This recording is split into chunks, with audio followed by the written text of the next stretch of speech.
So Nani ఎప్పుడూ కూడా ఒక కొత్త ట్రెండ్‌ని అంటే జరుగుతున్న ట్రెండ్‌ని ఎంతో కొంత బ్రేక్ చేసి ఒక డిఫరెంట్ పాత్‌లోకి వెళ్ళడానికే ఇష్టపడతారు మీరెప్పుడు. ఇప్పటిదాకా చేసిన సినిమాలు కూడా అంతే. బట్ ఫస్ట్ టైమ్ నాని ఏంటి ఒక ట్రెండ్ ఫాలో అవుతున్నారు.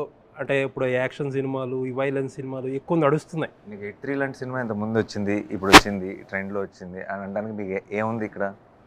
అంటే ఇప్పుడు సార్ ఇప్పుడు ఒక ఇన్వెస్టిగేటివ్ థ్రిల్లర్ అంటారు మీరు. లేకపోతే దానికి ఒక జెన్యూన్ కాజ్ ఉంటది. బట్ దాని టాప్ ఆఫ్ ఇట్ ఒక దాన్ని ఏవైతే డెకరేట్ చేస్తారో ఇప్పుడు ఇప్పుడు వైలెన్స్ అనేది ఒక యూఎస్పీ అవుతుంది మీ సినిమాకి. ఆబ్వియస్లీ ఇప్పుడు ట్రెండ్ ఏంటంటే యాక్షన్, హెవీ డ్యూటీ యాక్షన్ లేకపోతే వైలెన్స్ అనేది ఒక ట్రెండ్ కదా.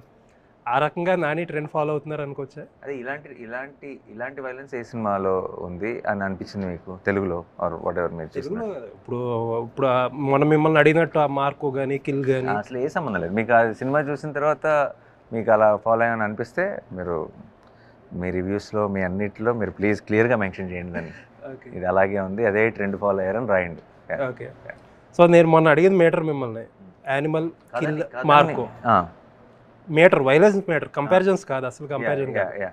అది ఏ ఏ లెవెల్లో ఇప్పుడు యానిమల్ అనుకో లాస్ట్ 2 వర్డ్స్ క్లైమాక్స్ ఒళ్ళులా జలధరిస్తుంది.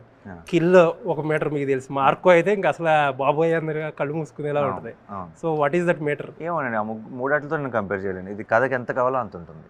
సో మూడు చూసారా? What is your personal favourite? No, I haven't seen Marco అండి. ఐ సా కిల్ చూసాను. I saw animal is my అంటే favourite.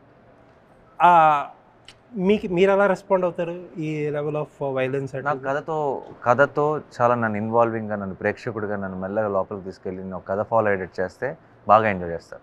Violence just for the sake of violence అంటే వైలెన్స్ పెట్టాలని వైలెన్స్ని నేను అంత ఎంజాయ్ చేయను. ఓకే. అండ్ ఈ కిడ్స్ చిన్న చిన్న ఇన్ఫాంట్స్ మీద పెట్టే వైలెన్స్ ఆబ్వియస్లీ మీరు మార్కో చూడలేదు కాబట్టి మీకు ఇంకా బెటర్గా అర్థమవుతుంది మీరు చూసుంటే. ఓకే.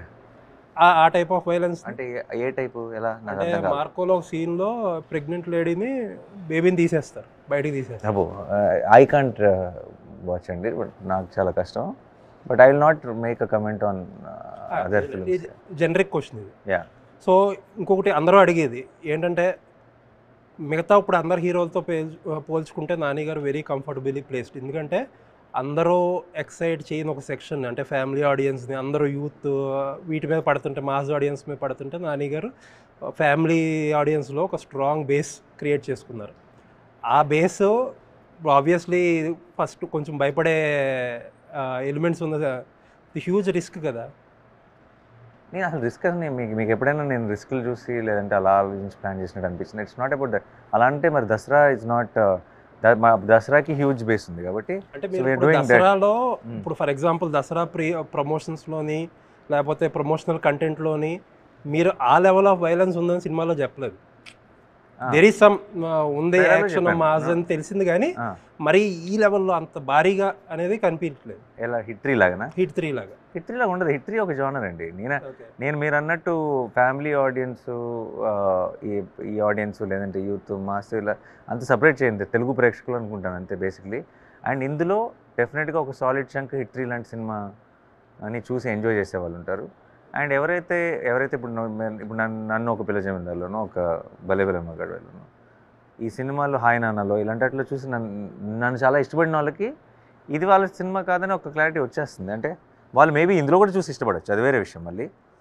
బట్ మన పోస్టర్స్ కానీ మన ట్రైలర్ కానీ ఇన్నిట్లో ఒక క్లారిటీ ఇచ్చేస్తాం. సో ప్రతి సినిమాకి అందరూ రావాలని కోరుకుంటే మనం మీడియోకర్ సినిమాలు చేస్తాం. తెలియకుండా అందరినీ సాటిస్ఫై చేయడానికి మీకోసం ఒకటి ఐటమ్స్ పెట్టి సినిమాలు తీస్తే అది టెంప్లెట్ అయిపోతుంది. నేను ఏం చేసినా సరే నిజాయితీగా చేసాం అనుకోండి, దాని టార్గెట్ ఆడియన్స్ని 100% రీచ్ అవుతుంది. బట్ అది కూడా కరెక్టే కదండి. ఇప్పుడు అంటే ఇప్పుడు మనకు ఒక బేస్ ఉండి ఆ బేస్ని సస్టైన్ చేసుకోవాలి కదా మనం. ఇప్పుడు నాకు అవేం లేదండి.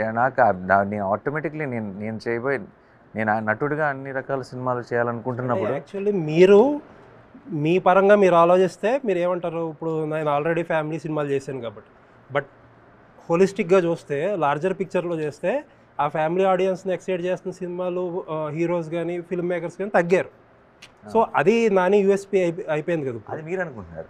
నేను అంటున్నా అంటే మీరు యూఎస్పీ అని అనుకుంటున్నాను. నేను అనుకుంటున్నా అంటే ప్రతి సినిమాకి ఒక కొత్త బేస్, ఒక కొత్త ఆడియన్స్ని టచ్ చేయాలి, కొత్త వాళ్ళని చేయాలి. అట్ ద సేమ్ టైం నేను ఇంకొక 2 సినిమాలు ఒక వైలెన్స్ ఫిల్మ్స్ వచ్చినాయి అనుకో, మళ్ళీ వచ్చి ఒక హాయ్ నాన్న లాంటి ఒక బ్యూటిఫుల్ ఫిల్మ్ డెఫినెట్గా చేస్తాను. So you keep visiting basically, this is all my family. And మనం ఓకే వీళ్ళు ఉన్నారు కాబట్టి మీరు వద్దు, మీరు ఉన్నారు కాబట్టి వీళ్ళు వద్దు, ఇలా కాదు. I will do whatever I do with 100% honesty. And మీ అందరికీ నచ్చే ఫిల్మ్స్ ఇచ్చుకుంటూ వెళ్తాను. మీరు ఏది చూడాలి ఏది చూడద్దు అనేది ఇంకా మీరు డిసైడ్ అవ్వండి అంతే. సో శైలేష్ గారు ప్రీవియస్ ఫిల్మ్స్ అప్పుడు చెప్పారు ఏంటంటే ఒక మల్టీవర్స్ కింద ఈ మొత్తం ముగ్గురు హీరోల్ని ఓ చోట తీసుకొచ్చే ఐడియా ఒకటి ఉందని చెప్పి, పార్ట్ 4లో అది ఏమన్నా పాసిబుల్ అవుతుందా? But no, they have lot of ideas అండి. But I think we cannot reveal. With the universe there are very exciting ideas ఉన్నాయి. బట్ అది అయ్యే కొద్దీ అక్కడ దాకా వెళ్ళిన తర్వాత మాట్లాడుకుందాం వాటి గురించి.